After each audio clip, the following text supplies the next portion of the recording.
मागच्या व्हिडिओमध्ये विद्यार्थी मित्रांनो आपण property of an angle bisector of a triangle याची संबंधीचा थेरम या ठिकाणी पाहिला.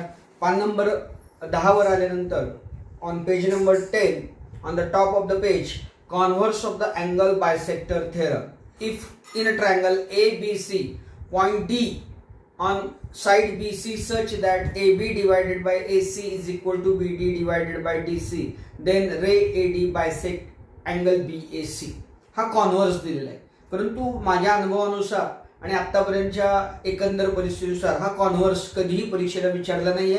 फक्त जर कुठे एक्झाम्पल मध्ये तसं माझ्या बघण्यात पण अजून एक्झाम्पल तसं नाही आहे, त्यामुळं याचा काही विचार करण्याची आपल्याला सध्या तरी गरज नाही. मला जेव्हा वाटत एखादं एक्झाम्पल येईल त्यावेळेला याच्याबद्दलचं पूर्ण जे काही माहिती असेल ती माहिती मी तुम्हाला देतो, त्यामुळे आता सध्या याचा विचार करण्याची गरज नाही. Next we are going to consider another property of 3 parallel lines and their transversal. आता परत ऍक्टिव्हिटी दिलेली आहे. काय ऍक्टिव्हिटी दिलेली आहे? Activity first, draw 3 parallel lines. एक कागद घ्यायचा आहे, 2-2 ओळी किंवा आता आपल्याला माहिती आहे की आपलं पेज जे असतं वहीचं त्या पेज मधल्या लाईन्स ह्या पॅरलल असतात. एक्झॅक्टली याच्याबद्दल कोणाचं दुमत असणार नाहीये. Draw 3 parallel lines. मग आता तुम्ही काय करा, तो कागद घ्या, 2-2 ओळी सोडा किंवा 3-3 ओळी सोडा, 3 पॅरलल लाईन्स काढा. Label them as L, M and N. त्या पहिल्या लाईनला L नाव द्या, दुसऱ्या लाईनला M नाव द्या आणि तिसऱ्या लाईनला N नाव द्या. त्याच्यानंतर draw transversal T1 and T2. आपल्याला माहिती आहे ट्रान्सव्हर्सल मराठीमध्ये छेदिकाच म्हणतात. T1 आणि T2 या ठिकाणी पुस्तकामध्ये त्याची आकृती दिलेली आहे. T1 आणि T2 काढा. Next AB and BC are intercept on transversal T1. आकृतीचं ऑब्झर्वेशन जर केलं तर आपल्या लक्षात येईल की AB आणि BC हे T1 चे इंटरसेप्ट अंतरछेद मराठीमध्ये त्याला असं म्हणतात. आणि PQ आणि QR हे या ठिकाणी आपल्याला सांगता येईल T2 चे ट्रान्सव्हर्सल आहे. आता तुमच्याकडे काम काय आहे किंवा तुम्ही काय करायचंय या ठिकाणी find AB divided by BC. AB चं माप मोजून घ्यायचं, BC चं माप मोजून घ्यायचं, तो रेशो काढायचा. देन PQ चं माप मोजून घ्यायचं, QR चं माप मोजून घ्यायचं, त्यांचा रेशो काढायचा. आणि हे दोन्ही रेशो जवळपास सारखे येतात का याच्याबद्दल या ठिकाणी आपल्याला कन्फर्मेशन घ्यायचंय. जवळपास ते दोन्ही रेशो आपल्याला सारखे आलेले आढळून येतील. तर मागची एक ऍक्टिव्हिटी अँगल बायसेक्टरची आणि ही 3 parallel lines and their transversal ही ऍक्टिव्हिटी तुमच्या स्कूलच्या असणाऱ्या वर्गपाठाच्या वहीमध्ये करून ठेवा. या प्रॉपर्टीचा किंवा या ऍक्टिव्हिटीचा उपयोग आपल्याला पुढच्या भागामध्ये करायचा आहे आणि या ठिकाणी मी थेरम लिहून ठेवलाय. The intercept made on a transversal by 3 parallel lines is equal to the ratio of the corresponding intercept made on any other transversal by the same parallel lines. आपल्याला काय सांगता येते की जर समजा 3 पॅरलल लाईन्स काढलेल्या असतील आणि त्या 3 पॅरलल लाईन्स मुळे या ठिकाणी 3 पॅरलल लाईन्स आणि 2 ट्रान्सव्हर्सल यांच्यामुळे जे अंतरछेद या ठिकाणी होत आहेत ते अंतरछेद समान, त्यांचा रेशो जो असतो तो समान असतो. फॉर एक्झाम्पल या पद्धतीने ही L काढली, ही M काढली आणि ही N काढली. हे 3 रेषा एकमेकांना पॅरलल आहे. ही T1 ट्रान्सव्हर्सल काढली, ही T2 ट्रान्सव्हर्सल काढली. तर आपल्याला त्याने असं सांगितलेलं आहे की जर समजा इथं A बिंदू असेल, इथं B बिंदू असेल, इथं C बिंदू असेल आणि इथं P असेल, इथं Q असेल आणि इथं R असेल, तर AB डिवायडेड बाय BC म्हणजेच ratio of AB divided by BC is equal to ratio of PQ divided by QR. आणि यालाच या ठिकाणी आपण property of 3 parallel lines and their transversal असं म्हणू शकतो. आणि तेच या ठिकाणी आपल्याला प्रूव्ह करायचे. गिवन मध्ये काय दिले याच्यामध्ये, line L is parallel to line M is parallel to line N. T1 and T2 are 2 transversal इथे दिलेले आहेत आपल्याला. आणि याच्यावरून आपल्याला असं सांगितलंय की परत त्याची माहिती अशी दिली की transversal T1 intersect the line at A, B and C respectively. Similarly, transversal T2 intersect line L, M and N at P, Q and R respectively. Then we have to prove that AB divided by BC is equal to PQ divided by QR activity मध्ये already आपण सिद्ध केलेलं आहे, पण इथं आपल्याला या ठिकाणी आकृतीच्या माध्यमातून सिद्ध करायचंय. मग यासाठी काय करायचंय, एक कन्स्ट्रक्शन करून घ्यायची. काय कन्स्ट्रक्शन करायची, या ठिकाणी हा P आणि हा C हे दोन बिंदू या ठिकाणी जोडून घ्यायचे. Construction, draw segment PC, draw segment PC जोडून घेतलं. आता हा सेगमेंट PC M लाईनला D बिंदू मध्ये छेदतो असं दाखवायचं. म्हणजेच आणि P dash D dash C PDC हे तिन्ही बिंदू एकाच रेषेवर आहेत या ठिकाणी आपल्याला सांगायचं. प्रूफ कडे जात असताना प्रूफ मध्ये consider triangle in a triangle. कोणता ट्रायंगल विचारात घ्यायचंय आपल्याला, पहिल्यांदा ACP या ट्रायंगलचा जर विचार केला तर आपल्याला या ठिकाणी आपल्याला सांगता येतं. बघा आता ACP या ट्रायंगल मध्ये BD is parallel to AP, BD is parallel to AP हे दिलेलं आहे आपल्याला. BD is parallel to AP हा ट्रायंगल मी वेगळ्या ह्याची दाखवतोय थोडस. ओके, या पद्धतीने ही कॉमन लाईन आहे म्हणून त्याला काही करत नाहीये. बघा ACP हा ट्रायंगल, याच्यामध्ये आपल्याला BD ही रेषा आणि AP एकमेकांना पॅरलल दिलेले आहेत. आता बाय BPT, आता हा ट्रायंगल आहे, दोन रेषा एकमेकांना पॅरलल आहेत, म्हणजे बाय BPT आपण या ठिकाणी काय लिहू शकतो, तर AB divided by BC is equal to PD divided by DC by BPT. Equation number 1, equation number 1 लिहिलं, हे इक्वेशन नंबर 1 झालं. नंतर या ठिकाणी आपण दुसरा ट्रायंगल CPR हा विचारात घेणार. बघ मी वेगळ्या खडूने दाखवतोय. In a triangle CPR, in a triangle CPR कोण कोणाला पॅरलल आहे, DQ is parallel to, DQ is parallel to CR, DQ is parallel to CR. याची काही गरज नाहीये, हे पुसून टाकतो आता. याच्यामुळे काय झालं, आता बाय BPT आपण काय लिहू शकतो CPR मध्ये, जर ही रेषा या रेषेला समांतर असेल तर PD divided by DC is equal to PQ divided by QR by BPT equation number 2. जरा इक्वेशन 1 आणि इक्वेशन 2 कडे जर पाहिलं तर आपल्या लक्षात येईल की PD डिवायडेड बाय DC आणि PD डिवायडेड बाय DC सारखे. So from equation 1 and 2, from equation 1 and 2 काय लिहू शकतो, इथलं AB divided by BC which is equal to PQ divided by QR. आणि मला वाटतं की आपल्याला तेच या ठिकाणी सिद्ध करायला सांगितलेलं आहे. आणि इथे खाली लगेच लिहून टाकायचं hence the proof, hence the proof. अशा पद्धतीने हे प्रूफ या ठिकाणी आपल्याला लक्षात ठेवावं लागतं. आणि आता आपण एक्झरसाइज 1.2 कडे या ठिकाणी जाणार आहोत. तर अशा पद्धतीने हे प्रूफ कधी विचारलेलं नाहीये, पण विचारणार नाहीत असं नाही आहे, त्यामुळे हे पण प्रूफ मी घेतलेलं आहे. प्रॅक्टिस सेट 1.2 यातलं पहिलं गणित.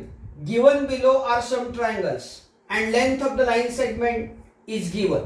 Identify in which figure ray PM is the bisector of angle QPR. आताच मी तुम्हाला सांगितलं होतं की काही गणित ही कॉन्व्हर्सवर आधारित आहे आणि या कॉन्व्हर्सचाच या ठिकाणी आपल्याला उपयोग करायचा आहे. म्हणजे अँगल बायसेक्टर थेरमचा जसा उपयोग करायचा आहे तसाच कॉन्व्हर्सचा पण उपयोग या ठिकाणी आपल्याला करायचा आहे. इथे आपल्याला काय सांगितलंय की हा अँगल QPR हा जो अँगल आहे हा बायसेक्टर आहे असं आपल्याला दाखवायचंय. कोणामुळं, PM मुळे. म्हणजेच या ठिकाणी आपल्याला काय दाखवावं लागणार आहे, QM divided by MR is equal to PQ divided by PR.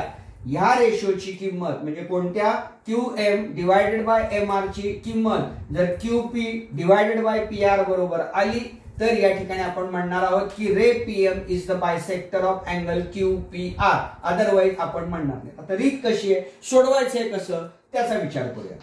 In the figure, in the given figure, in the given figure कोणकोणत्या किमती दिलेल्या आहेत, PQ 7, PR 3, then QM 3.5 आणि MR 1.5 या चार किमती आपल्याला या ठिकाणी दिलेल्या आहेत. आता सर्वप्रथम आपण PQ डिवायडेड बाय PR हा रेशो घेऊया.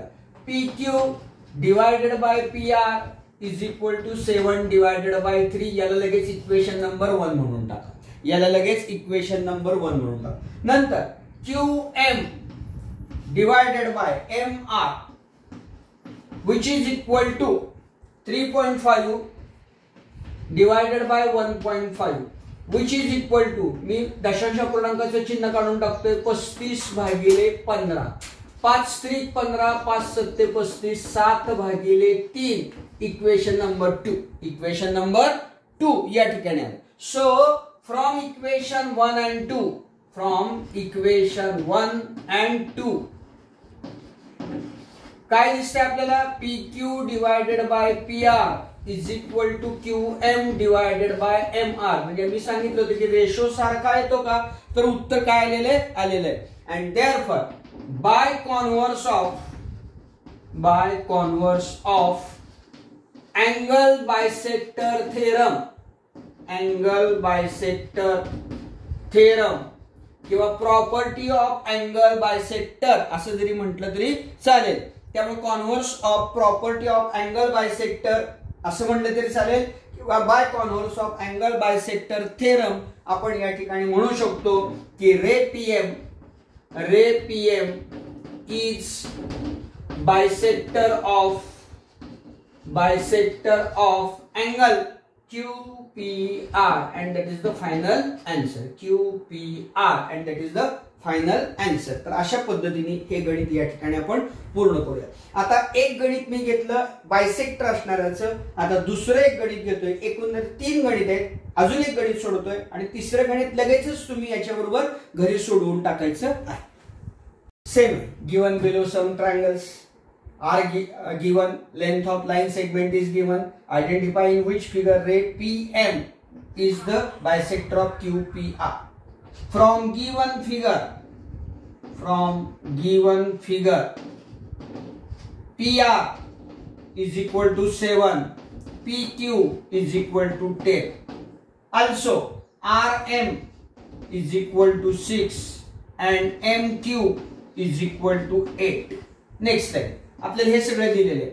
आता तुम्ही कसे घ्या, PQ डिवायडेड बाय PR घ्या किंवा MQ डिवायडेड बाय MR घ्या किंवा PR डिवायडेड बाय PQ घ्या, RM डिवायडेड बाय MQ घ्या, काही फरक पडणार नाही. आता मी घेताना जिथं मोठ्या संख्या आहेत ते अंशस्थानी घेतो आणि जिथं छोट्या संख्या आहेत ते छेदस्थानी घेतो. म्हणून PQ divided by PR which is equal to 10 divided by 7 भाग जात नाहीये. इक्वेशन नंबर 1 आहे असं ठेवा, याला इक्वेशन नंबर 1 म्हणा. Next QM divided by MR which is equal to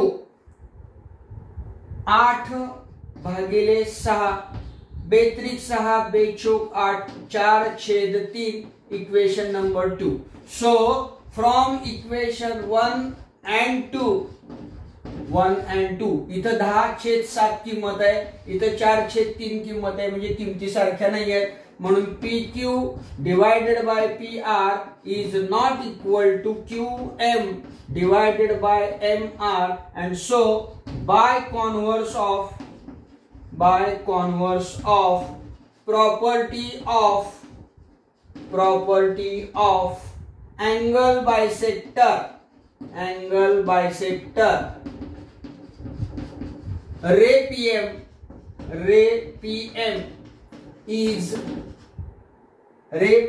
is not bisector of angle QPR and that is the answer. एक आहे असं घेतलं होतं, एक नाही असं घेतलं होतं. दोन्ही पद्धतीने सांगितले. तिसरं गणित लगेच खाली तुम्ही सोडून टाकायचं आणि मगच पुढचा व्हिडिओ या ठिकाणी पाहायचा. काय दिलेलं आहे? In a triangle PQR PM 15. नीट लक्ष द्या. PQ PM 15, PQ टोटल 25, बरोबर आहे. PR टोटल 20 आणि NR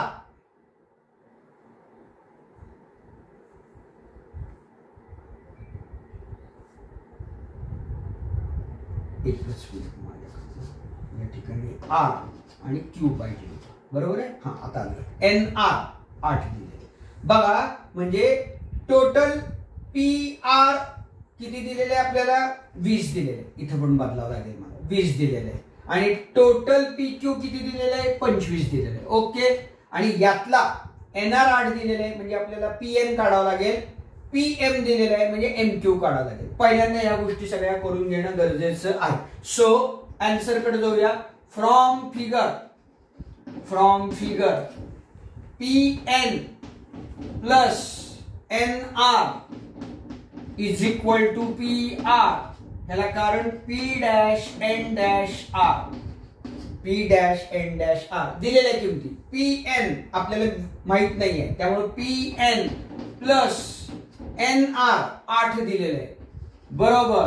PR टोटल किती दिलेलं आहे 20 दिलेलं आहे, बरोबर आहे. सो PN बरोबर 20 वजा 8, PN बरोबर 12 ही किंमत लागणार आहे. याला या पद्धतीने ब्रॅकेट करून टाका. Also PM plus MQ is equal to PQ. याला लगेच आधार द्या. P dash M dash Q. किंमत PM 15 बघा, PM 15 अधिक MQ कुठेही दिलेली नाहीये किंमत पण आपल्याला लागणार आहे ती. MQ is equal to total PQ 25 दिलेली आहे. So MQ is equal to 25 minus 15. So MQ is equal to 10. MQ is equal to 10. आता मी या सगळ्या किमती इथल्या पुसतोय म्हणजे तुमच्या लक्षात येईल की आपल्याला ज्या 4 किमती पाहिजे होत्या त्या 4 किमती आपल्याला कशा पद्धतीने या ठिकाणी मिळालेल्या आहेत. आता इथं ह्याच्याप्रमाणे P R Q आणि त्यानंतर N आणि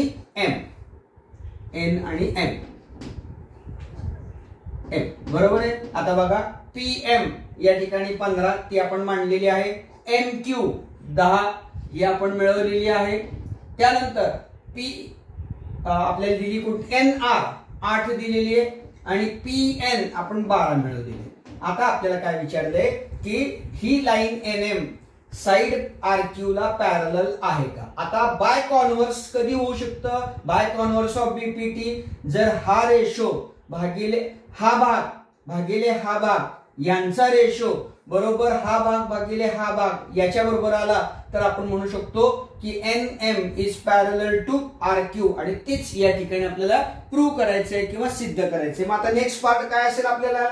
PN divided by NR which is equal to PN ची किंमत 12 भागिले 8, 4 दुनी 8, 4 त्रिक 12 बरोबर 3 भागिले 2 equation number 1.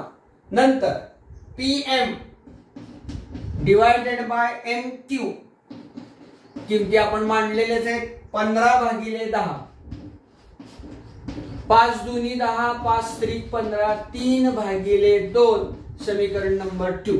So from equation 1 and 2 जरी 3 भागिले 2 आणि 3 भागिले 2 सारखे असतील तर PN भागिले NR बरोबर PM भागिले MQ येणंच गरजेचं आहे. आणि हे जर आलं तर या ठिकाणी by converse of basic proportionality theorem that is BPT काय म्हणता येईल आपल्याला. Line NM is parallel to side RQ आणि तेच या ठिकाणी आपल्याला सिद्ध करायला सांगितलेलं होतं. ज्यांनी जे सांगितलेलं आहे ते आपण या ठिकाणी सिद्ध केलेलं आहे. यासाठी कॉन्व्हर्स ऑफ BPT चा वापर केलेला आहे. Example number 3. In a triangle MNP, NQ is the bisector of angle N. त्यामुळे हा कोन आणि हा कोन सारखा झाला. If MN is equal to 5 Pn is equal to 7, MQ is equal to 2.5, then we have to find QP. So answer from figure, NQ is the angle bisector of angle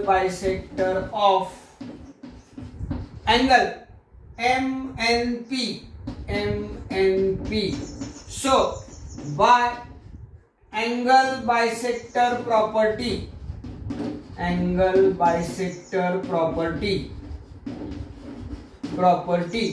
काय सांगता येईल आपल्याला, MN डिवायडेड बाय NP, दोन बाजू बरोबर, राहिलेली बाजू MQ divided by QP.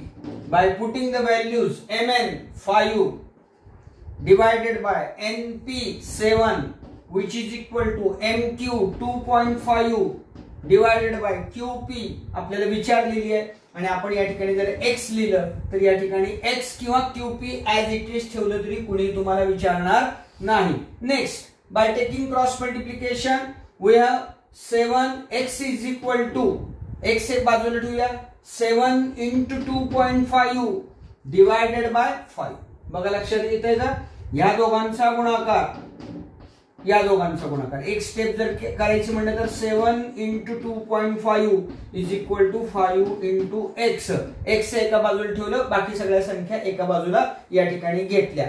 मग या ठिकाणी आपल्याला जर किंमत काढायची म्हटलं तर या ठिकाणी x बरोबर, आता ही किंमत काढत असताना किंवा काढण्यासाठी आपल्याला जर विचारात घेतला तर या ठिकाणी आपल्याला 7 गुणिले 5 ने भाग आलेला 0.5 आणि 5 7 35, x इज इक्वल टू 3.5. पण x काय आहे या ठिकाणी, QP. आपल्याला x ची किंमत विचारलेली नाही आहे.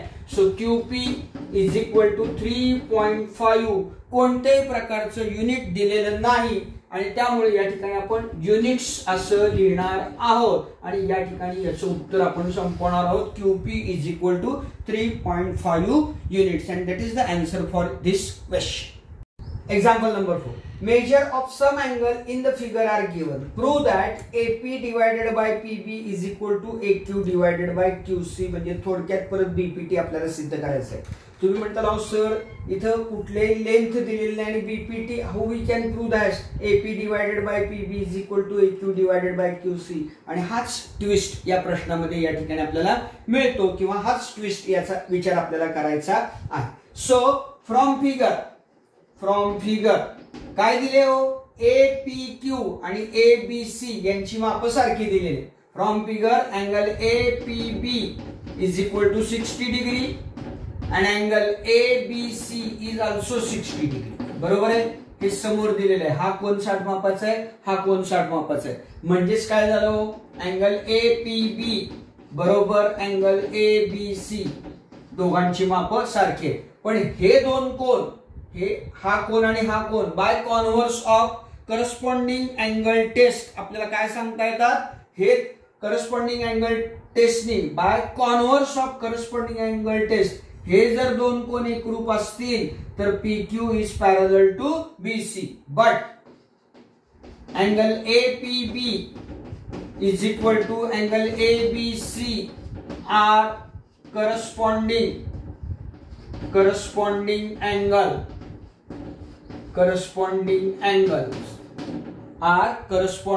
angle. So by converse of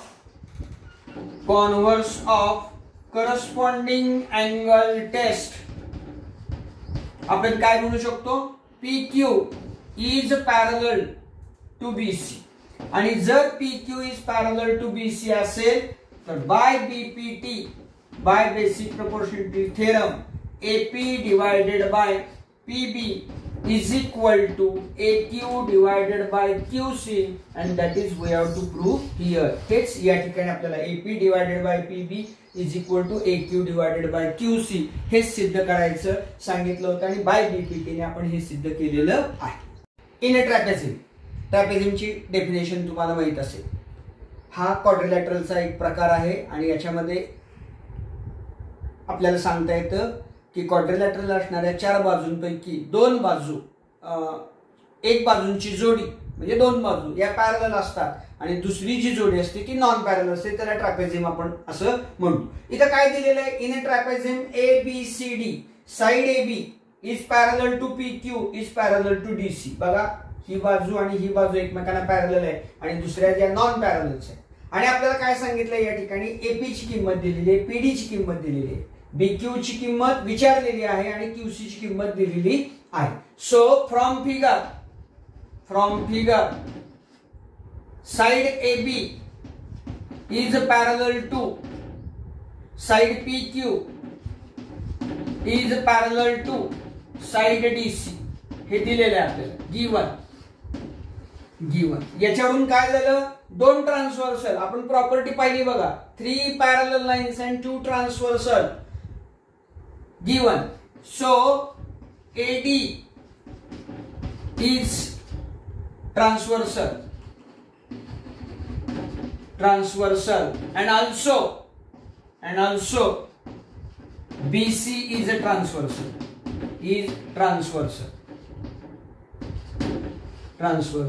So 3 parallel lines property जर आपण पाहिली तर ती प्रॉपर्टी आपल्याला सांगता येते 3 parallel lines by property of 3 parallel lines and their transversal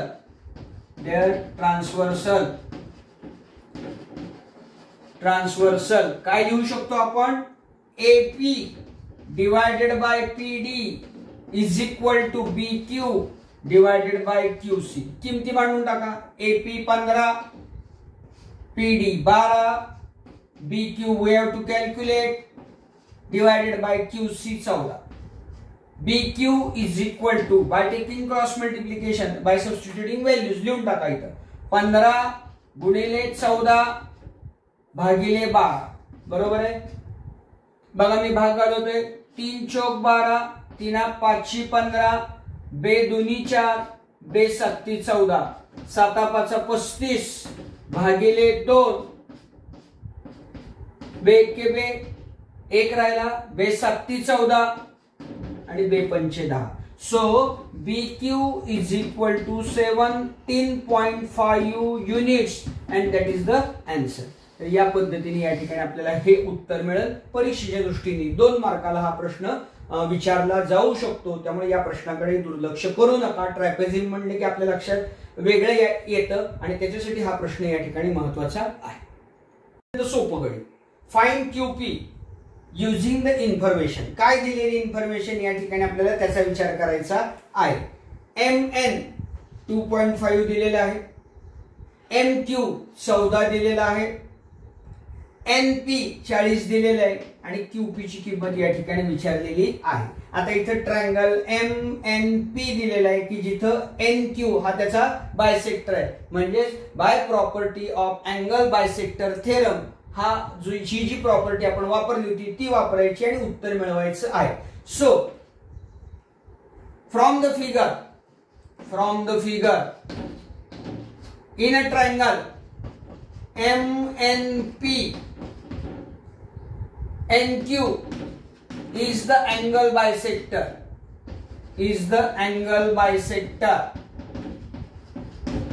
So by property of angle bisector काय property, MN divided by NP is equal to MQ divided by QP. by substituting values MN या ठिकाणी 2.5 नाही बरं 25 आहे, 25 भागिले NP 40 बरोबर MQ 14 QP. by taking cross multiplication QP बरोबर 40 गुणिले 14 भागिले 25, 5 5 25, 5 40. परत भाग जातोय का, नाही आहे. QP इज इक्वल टू 8 चौक 32, 8 1 8 3 11 भागिले 5 बरोबर क्यूपी इज इक्वल टू 5 दुनी 10 पूर्ण भाग घालूया 1 राहिला 1 राहिला त्यामुळे 12 झाले परत 5 दुनी 10 2 राहिले 5 चौक 20 22.4 युनिट इतकं उत्तर या ठिकाणी आपल्याला मिळतं आणि अशा पद्धतीने हे गणित या ठिकाणी पूर्ण झालेलं आहे. आपल्याला क्यूपी विचारलं होतं ते क्यूपी आपण काढलेलं आहे.